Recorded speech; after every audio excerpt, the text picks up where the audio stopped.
Aloha and welcome to the Outrigger Waikiki, where we're back with another Surfers in Residence. I'm Marco. I'll be your host today in for Tammy Moniz. And big mahalo to everyone for the opportunity today to sit down and talk with James Pamplin from Beach Fresh Maui. Welcome. Aloha. Well, we're really here to hang out at church. Are we, though? Aren't we, though? I can do the speaking for him. I know everyone's going to be looking at this guy. So tell me about Beach Fresh Maui. What is it and how we get started? So Beach Fresh Maui started out with me working on Maui, teaching surf lessons as a kid, and kind of growing and becoming more of a style of lesson directed towards private individuals, really trying to get that personal style of surf lesson going. And having church with me makes it so much better because I have a lot of people who would even be scared to even enter the water if they weren't necessarily going out with someone like this little guy here. Wow. And now I found out that there's over 500,000 service animals in America alone. So how did you and church meet up? So I got church, he was about 5 or 6 weeks old, actually. He was still a very little puppy. And growing up myself, I had dogs that would pull me on skateboards, dogs that would do different things. And it was always something for me, I guess, as I grew up. I wanted a dog who loved the water as much as I did. Sure. And when I started training him, I didn't necessarily have the service animal in mind as a way of making that specifically what he was going to do. I just wanted my dog to surf and hang out with me. And he was so well trained and so well behaved, come on, buddy, that it just became a thing. It started out small. I actually just had a student ask me when he was probably a year old. I was still going through the training and taking him to work with me at Maui Beach Boys. And a student just asked me if my dog surfed. Oh, wow. And I was like, yeah, he surfs with me occasionally. And that led to the next question of, can he come out with us? And my photographer loved it. They loved it. I didn't realize how much of a thing it was going to become. Right. Just break your lay, buddy. Oh, we forgive him. And now, what breed is he and how old? So he's an American Staffordshire terrier. He's almost 9 now. He'll be 9 here in September. And honestly, I'm really glad he was the runt of his litter because the brothers and sisters this little guy have would probably be sinking my board, to be perfectly I was going to honest. say, if that's the runt of the litter, boy. Yeah, there's some of the guys, I got lucky with him. He's pushing 70 pounds, and that's probably just about that limit of what I can have on the front of my board the way we do surf. Wow. And how old is he now? He's almost 9, so he'll be turning 9 here in September. Wow. And now, is this a popular breed for service animals? So not necessarily. The American Staffordshire Terrier, I believe, started out as a military dog that we realized were a little too friendly to completely have out in that kind of service. Too nice for the military. Exactly. We started training these guys and realized that they were just such big sweethearts. They really just, they could possibly take commands from several owners. And I mean, it worked out perfect for us. I got him just from a buddy of them who was actually breeding them for hunting. And he called me up with one of these little guys right when I had moved back from getting around traveling the country myself. And I couldn't say no. And at what point did you think that you would start to train him as a service animal? So that started out, I guess, more so when I started realizing how much people love being with him and kind of enjoying his time.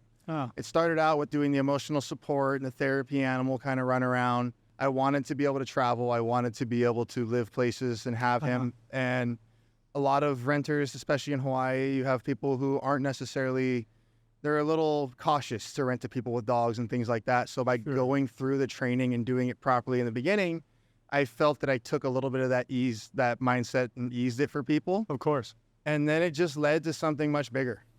And I'm sure it also increased your ease with church relating with other surf students and children on the beach and whatnot. Oh, absolutely. Yeah. I mean, I wouldn't take this guy out in the water the way I do if I didn't feel he was going to be 100% safe. And now what's the process? Now you got church so early on. Do they usually try to select these dogs for service at that early of an age, or is it something that can be taught later?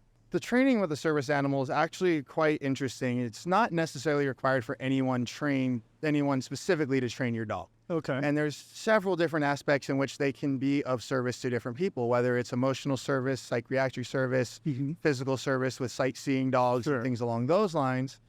And we kind of worked into this special niche where he actually helps balance the board and helps people with surfing. So I have students who, like I was telling you earlier, wouldn't even want to go into the water if it wasn't for him being there with us. But at the same time, you get people who just we're getting out there. They hop up, they're nervous, Mm-hmm. and they want to just kind of flap and fall real quick, right? Yeah. And most people want to fall back. This little guy doesn't want to go in the water. So I got people who... He's got motivation to keep going. Exactly. And so I got someone wanting to fall this way, he'll counterbalance it the other way for you. Wow. And that's where his type of service kind of came into play, is he actually assists with people on the board who have never been in the water whatsoever. Wow, he's like a natural gyroscope on the board for you there. Exactly. That's amazing. That's amazing. And so now what's the process? Because I read that 50% of the animals that are selected for training fail, that they're not able to compete. So do you train, or is there a school or in tandem with an instructor? There are several different schools that do it. When I got him when he was a puppy, it was actually through Petco on Maui, and it was the American Canine Good Citizenship certifications that we did to start out. And so with those certifications, we are seeing if he can sit and stay in a place. If I have to walk in without him, Okay. he has to be able to go into public and not show any aggression towards any other animals, any other kids, anything else that would be in that area, whatnot. And he is still quite vocal. So there are portions of different types of service he probably would not necessarily qualify for, because he can be vocal himself. Mm-hmm. And it's never in a mean, he's always just trying to say hi to people. Right. They take it the wrong way sometimes when he's barking, but I can definitely see that for me with him, with this type of service was great. And with any type of dog that can give any of assistance to people, it's amazing. It's a great help. Yeah. And it's just really comes down to how well and how comfortable are you with your dog around other people, kids, other animals, really, right? Right. And so, I mean, I don't think he would qualify to necessarily be a sightseeing dog, because he might lead me straight into the water. Got you. Got you. But for what he does, he is well qualified and well trained. And that's, I think, what you need to determine is, what do you want to train your dog for? And and it's true, because they are used for so many different uses, some of which you just mentioned. I know PTSD is a huge one as emotional support. He seemed to have a natural disposition for the water. How long before you got him actually on a board? I wanted him to get in the water with me as soon as I could. Right. But obviously, being in Hawaii, parvo and lepto and everything like that are a big run. So we took our time. I made sure all of his shots were done and everything was finished and through. Mm-hmm. And as soon as he was done with that, I just started taking him in the water. Right. I didn't even think of that. Right. Huh. That was my main concern with him as a puppy. I didn't want him getting sick. I had him so young, so small. Yeah. But I honestly, what was that, Church? You were probably about 3 months old. He was probably about 2-3 months old, I think, when we finally finished up all of his shots. Everything was done, and he was safe to go to the beach with me. Mm-hmm. And from there, I mean, I have pictures of him on the board literally this big with me. At first, he was a little, it seemed off by it. He didn't really understand what was going on. Right. And now I can't keep him off the nose of my board. So did you see a tipping point when all of a sudden you're like, now he gets it?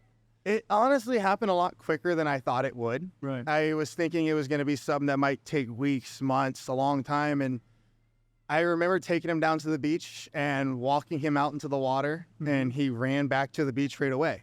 And I went back up onto the beach, and I picked him up again, and I walked him out into the water a second time. And the second time I walked him out, he just started swimming in circles. Right. And that was when it kind of just went from there. I mean, even with the surfboard, I would just take him out in the water, get him on the board, and once he was with me, he was fine and comfortable. And so you're totally confident that he's enjoying this, you know? Oh, 100%. Yeah. I know for a fact this little guy would be mad at me if I leave him on the beach. If I go surf without him, he will sit on the beach and howl and cry until I come get him. Because I saw a Chihuahua the other day that somebody had put on a bodyboard, and I have to admit, it did not look so happy at that moment. Well, it's tricky too, though, with the dog surfing, because what I noticed with the dog surfing is their tail's a lot of balance. And Interesting. people immediately essentially associate the tail with how the dog is feeling, and that's not always the case. Right. A dog, when you watch them walk across something small if they're off balance, puts their tail down between their legs, and it actually helps them balance walking across. So with him, I've had that, or he puts so much weight on his front feet sometimes, his back legs almost start kind of like doing a muscle twitch. So people think he's shaking or things like that. I'm like, no, trust me. This dog is having the time of his life right now, even though to the perception of it, you may not think that sometimes. Yeah, I saw pictures of him. He's a nose rider. Oh, yeah. I can't get on the nose anymore if I take him out. He will not let me up there. That's amazing. And now you got to have a big board. What kind of special gear do you need? Back when this was all starting, Laird and Dave Kalama shaped some boards. I don't know if the school here still use them necessarily, but they're these awesome paddle boards named the Lairds. And he has an 11.0, an 11.6, and a 12.1. Okay. And I love those boards because the way they shaped those, they were really just large longboards. They just took a great shape of a longboard and made it bigger so you could have the flotation on it. Okay. And those are what I love to surf. And then a buddy of mine, Got Glassing, Dave Got here on Maui, or not here, but over on Maui, recently hooked me up with a board that's like a 10.6. It's perfect when I put him up on the front of the board. Okay. It's a big, heavy style, but always I got to make sure he's got the foam pads. Yeah, I was going to say, do you need something for grip? So for him specifically, I need a foam pad at least up on the nose of the board. And then generally I'll put one all the way at the back of the board because when I churn with him, I got to make sure I know where the back of the board is because I got to stomp down and I will definitely step off if I don't know. And what about flotation device or anything for him? We do. I use a flotation style of life jacket, and it has a small handle right in the center of his back. Okay. So especially with newer students, young kids, things like that, when they're surfing with him, if he falls off the board and, you know, they're a good 100, 200 yards away from me, it's not a problem. He'll swim back to the board, and then they can just assist him by using the handle to help him back on the board. And that was going to be my next question. What happens when Church wipes out? Oh, he tries to get back on to the absolute best of his ability. He comes straight for the board. It's a fun run, but I walk off. When I surf in a few spots, I'll just try to ride all the beach and walk off. And now I've taught him that. So he'll try to just walk off onto the beach and wait for me to come back with the board more times than not nowadays. Okay. But otherwise, he just swims back out to me in the lineup. He'll swim through the whitewash, through the waves coming, and he'll come back out to the lineup to catch more waves. Really good endurance as a swimmer. Oh, absolutely. The life jacket helps because he is very muscularly dense. Right. But oh, that's true. Right. Yeah, muscle sinks, right? Exactly. And the life jacket helps keep his butt end up a little bit more because, like, especially when we're in shallow waters here in Hawaii with the reefs, I really don't want his paws scraping against or cutting up on the reef at all. Right. And he hates the shoes. He won't let me put the shoes on him very often. Gotcha. So the life jacket helps a lot with that. And you were saying he'll climb into it himself when he wants to surf. Oh, absolutely.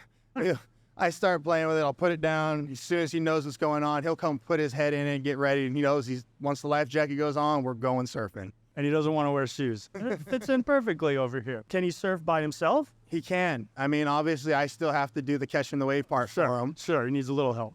But I can push him on the board. He'll ride all the way down to the beach. Sometimes he'll start turning around, kind of paying his respects to Nalu, I would imagine. Wow. And go out and get him come back.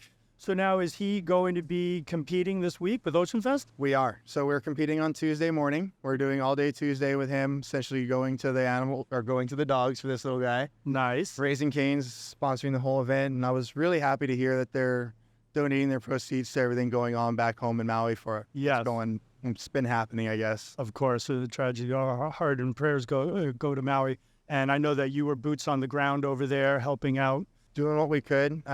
It was a very interesting scenario for everyone living up on the west side because for a good portion of time there, we didn't necessarily know what had completely happened. Right.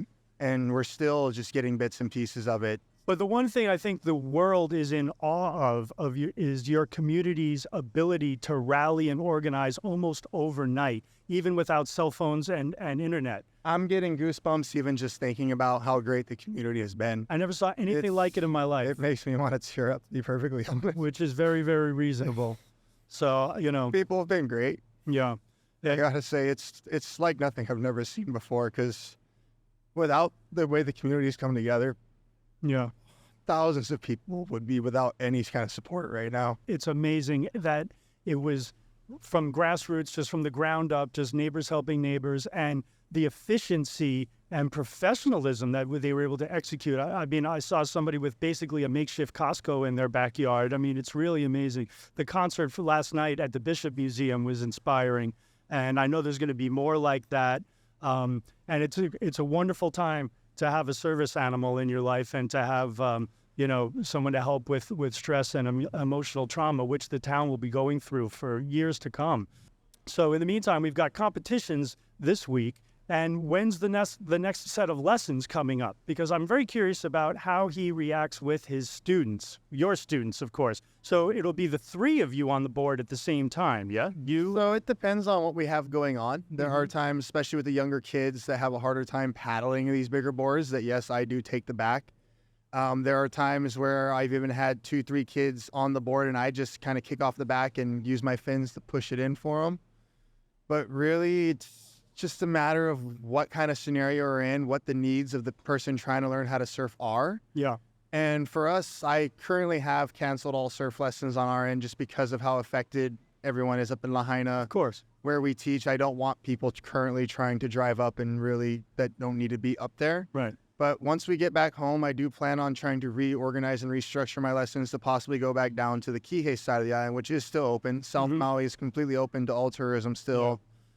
Yeah. And we do want people still coming out there and visiting because honestly, Hawaii, it's our economy. We have people that need our help still, even that weren't necessarily directly affected by the fire, but are being hugely affected currently in their personal lives. Can't make a living, can't pay their rent. So we are planning on trying to switch it up and going down to Kihei, teaching our lessons there again until things on the west side come back to a little bit more. Yeah. It's really tricky because you need time to grieve, but also an island needs to get its economy going for the reasons you just mentioned. And, exactly. And I think of all the businesses to return, this is a very appropriate and sensitive one. And I can see the benefits that church and you would have to offer in so many ways other than your typical surf lesson. I find it interesting that some folks would be intimidated to surf would be so eased by the animal on the board with them. It seems like that would complicate things, but it's really, for some of the reasons you mentioned, made it easier. It's great to see. It brings a lot of joy to every day that I get to do it. Getting to see how these people react to getting to surf with church. Mm-hmm. It makes me happy and down to as deep as it possibly can. And now will you entertain the option of maybe using church's services outside the surf? Oh, absolutely. Mm-hmm. No, I mean, originally we started out kind of hoping to try to work with different programs and different runarounds. Mm-hmm. Currently, I would, bringing church down, getting to see everyone. We have lots of people displaced right now, the hotels, everyone else. And so just kind of bringing that in because you got to think too, people getting to see how well he is out in public with everyone else. We have a lot of animals right now displaced, a lot of animals that weren't displaced just at the Humane Society before this. And it's a small island where, it kind of gets out of hand with how many animals can get in that shelter at a time and how many they can actually keep. Right, I imagine. So I would love to promote and help with getting people the kind of support I get from my dog. Sure. Like if I'm having a bad day, this little guy helps bring me up. Well, there's no better poster boy for a cause than church right here. I'm gonna cheer you up, huh, big guy?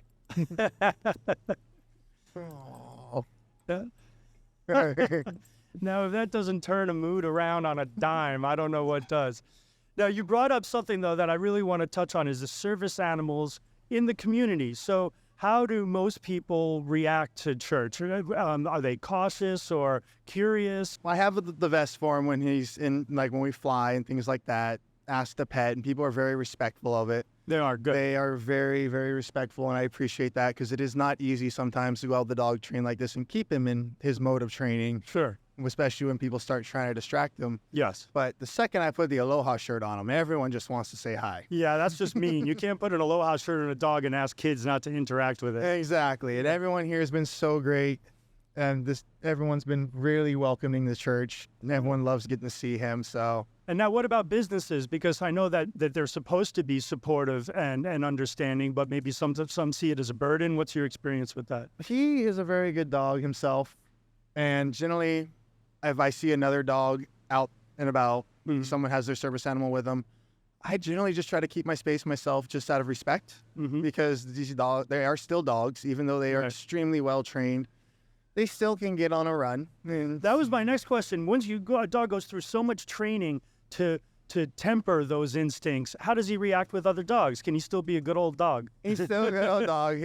Church more so than others can turn it on and off. Well, almost like he can punch out from work and play. Exactly. That's awesome. So he's very, very good at it, and it's probably a little tricky, I would imagine. I haven't got to spend a lot of time around more of the like I said, sightseeing dogs, hearing dogs, things like that. So those guys are probably a little more tense when they're on duty. I've worked with a lot in the restaurant business, and the seeing eye dogs are unbelievable as far as their ability to focus and to be so sedate that it's really remarkable. And that's where I believe that choosing the type of service that you need and the type of dog really come into play, because different dogs do different things in great respect and manner. German Shepherds are some of the best trained dogs I've ever seen when it comes to being service animal. And I've seen Labs do very well as well. And now, dogs have such a heightened sense of awareness and so many other senses. Have you noticed his awareness of sea life? Like, what happens if a turtle goes by or something like that? Or can he sense other animals in the air vicinity? He is still not really sure what a turtle is. To this day, a turtle will pop up and he won't go after him. I've trained him on that. I've made sure he just stays on the board. Oh, like jump after? Oh, wow. But at this point, I've had turtles pop up next to us and both are confused. You can tell the turtle's confused about him and he's confused about the turtle. Now that's interesting, because when I'm surfing and a turtle pops up next to us, which here in Waikiki happens all the time, they look at me with this understanding that I'm in their living room. And it almost seems like, I don't know, judgmental in a way. They know what I am, you know, so they're confused with him. It is, and it's very funny to see. It's a whole different sight getting to see it and run around. He's very curious of what they are, what's going on. Obviously, I would never let him near a sea turtle here close on the beach, so he's never actually gotten too close to one himself. Okay. Thus, I would imagine why his curiosity is still so high. Oh, sure, that makes sense. But it's even more funny is honestly seeing the turtle's reactions. Because a lot of times the turtle will just pop up quickly and go back down to get its breath. But I've had turtles pop up next to us and just sit there and wait. What's going on here? Wow. I'm not used to seeing this creature out in the ocean with me. Anyone else drive by and inspect them, like a seal or a dolphin or anything? Not generally. We don't have a lot of the seals coming out in some of the spots that I surf with him. Okay. Just more shallower water areas, closer to shore. Right. But he would definitely be on the board of wanting to know what's going up. And where does he max out on wave height? With me, that's more where I feel comfortable with him. Okay. So it really depends on the break and where we're at. If I'm in a spot with a great channel, it's easy to catch a good right or left and kind of finish off in the channel and paddle back out. I can handle bigger waves with him. And we've pushed 10, 12-foot faces. That's usually where I start cutting it off, and just in my own personal head, because even with the life vest, if we go down, he still gets tossed around a little bit. I don't like doing that to him. Yeah, sure. But generally, that's my limit of just making sure I feel safe and that we're in a good spot. That's more so than the wave height actually itself that I'm looking at. And I don't even know if this question applies. Is he goofy or regular, or like does he prefer a left or a right? I mean, I think he just prefers the nose of the board. He's all about hanging 10 all the time. Oh, that's right. I guess he could hang 20 if he really figured it out, huh? Yeah. Like something like that. Oh, what's the front got 5 and the back's got 4. Oh, I didn't know that. Oh, okay. Because they have an accessory carpal on the front. Ah, gotcha. All right. Look at how much I'm learning. This is amazing. Okay, and so you got me sold. So how do we book a lesson? How do people find you and Church's services? We set up our website. Oh, turtle. beachfreshmaui.com. Beachfresh Maui. Feel free to contact us through there. And also, Church has his own Instagram. So it's pretty simple to find. Church Surfs. Church Surfs. How many followers are you up to?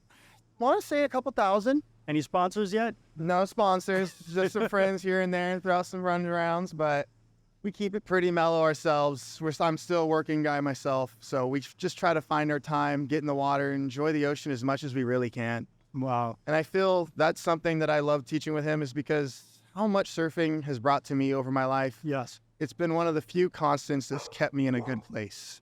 It's kept me out of trouble. It's kept me doing things the way I should be doing them, keeping myself in shape.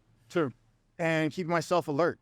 Yep. And I would love to pass that on to anybody I can over the years. So anybody that would love to come surf with Church, please please contact, please reach out to us. And I promise it'll be one of the most memorable experiences of your life. Well, and you just really touched on something that we speak a lot on this show about what the ocean means to you and what a therapeutic place it is, and it's how much it helps healing, and so do animals. And you've managed to sandwich these two things together in such a unique way. You know, the power of the ocean to help heal. What are some of like your thoughts and feelings when you're surfing with Church? Like what's or is it just zen? There's nothing up there at that moment. Yeah, I was gonna say I honestly don't feel like I think much. Surfing in itself is a sport where you kind of just take things as they come. There's no right or wrong way to surfing. And one of my favorite quotes is essentially, the surfer having the most fun is the best surfer in the water. Right. And that's how I like to look at it. Right. Who really cares what we're doing, where we are?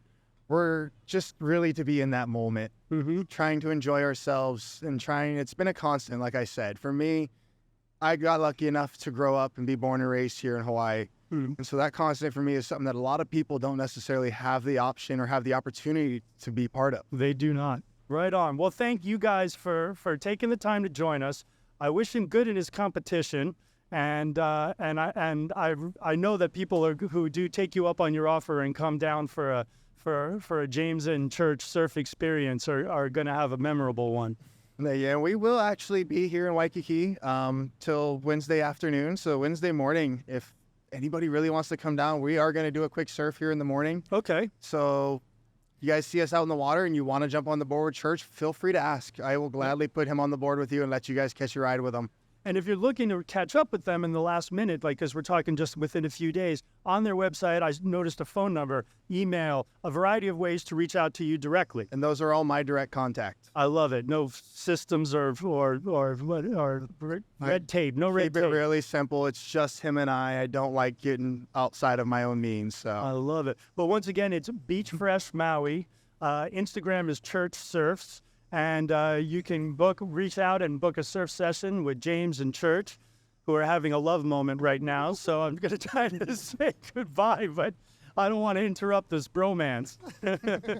So as always, if you enjoy this conversation and want to see more, make sure you hit like or subscribe on the bottom of your screen. Share with a friend. This is a particularly fun one to share with everybody else.